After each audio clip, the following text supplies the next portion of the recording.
20 सितंबर को कलीसिया कोरिया के शहीदों का त्योहार मनाती है। 17वीं शताब्दी के प्रारंभ में कुछ लोक धर्मियों द्वारा ख्रिस्तीय विश्वास का बीज कोरिया देश में बो दिया गया था। पहली बार कोरियाई लोगों को प्रभु यीशु ख्रिस्त के बारे में सुनने को मिला।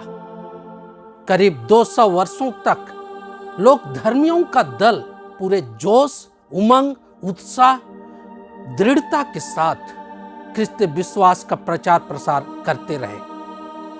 1836 तक कोई पुरोहित वहां नहीं पहुंचा था, पर धीरे धीरे ख्रिस्तियों की संख्या बढ़ती जा रही थी।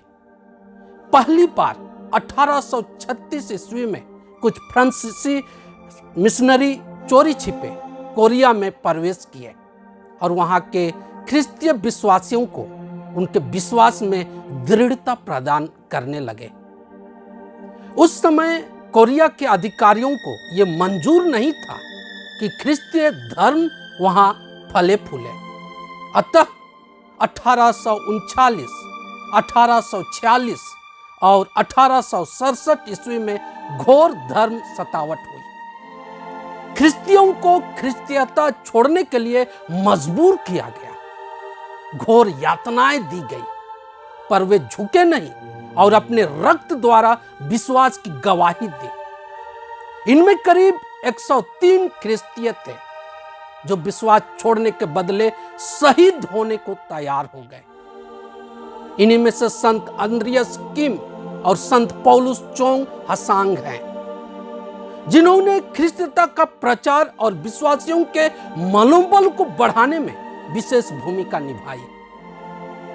संत अंद्रियस किम 15 साल की उम्र में बपतिस्मा ली और सेमिनरी की पढ़ाई के लिए चीन के मकाओ 1300 मील विभिन्न प्रकार के कष्टों को सहते हुए यात्रा की। 6 साल बाद वह मंचूरिया के रास्ते अपना देश कोरिया लौटे। वहां वह फ्रांसीसी मिशनरियों को समुद्र के रास्ते आने में मदद किए और विभिन्न तरीके से उनको अपना सहयोग दी। बिशप फेरेवोल के द्वारा कोरिया में 60 साल के ख्रिस्तीय विश्वास के इतिहास में वह प्रथम पुरोहित बने। वे बड़े उत्साह के साथ अपने गृह नगर और आसपास के क्षेत्रों में ख्रिस्त धर्म की शिक्षा दी और पुरोहिताई का कार्य बड़े उत्साह के साथ किया। वह मिशनरियों को सहयोग करने के जुर्म में गिरफ्तार किया गया और सियोल के केंद्रीय जेल में रखा गया। विधर्मियों द्वारा उस पर देश के गद्दार का आरोप लगाया गया और 16 सितंबर 1846 उसका सिर कलम कर दिया गया। वे शहीद होकर ख्रिस्त भक्त होने की साक्षी दी। संत पौल चोंग हसांग ये जिस परिवार से आते थे, वे ख्रिस्तीय विश्वास के विकास के लिए पूर्ण रूप से समर्पित थे। इसके लिए पूरे परिवार को बहुत सारी प्रताड़नाएं सहनी पड़ती थी।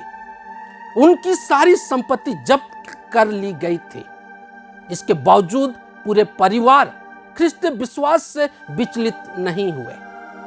संत पौलुस चोंग हसांग भी अपने स्तर से कोरिया के कलीसिया के विकास में लगा रहा।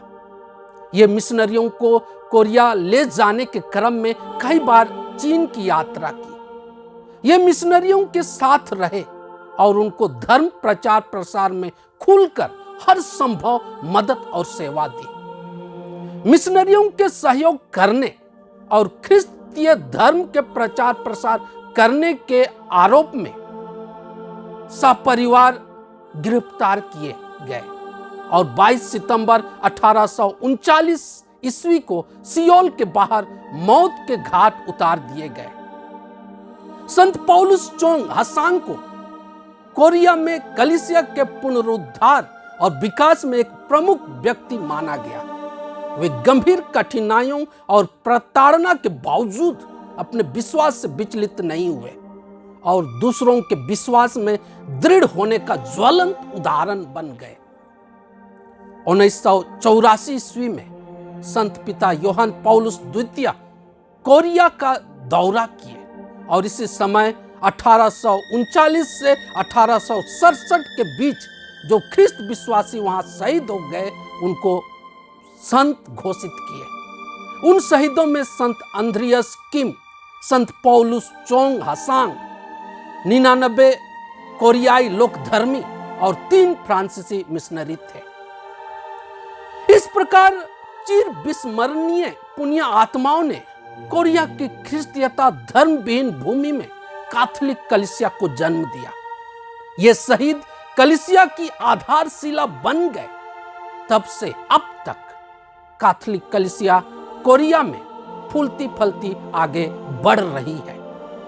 इन शहीदों के जीवन से यीशु ख्रिस्त का यह कथन सही प्रमाणित होता है, जब तक गेहूं का दाना मिट्टी में गिरकर नहीं मर जाता है अकेला ही रहता है, परंतु यदि वह मर जाता है तो वह बहुत फल देता है।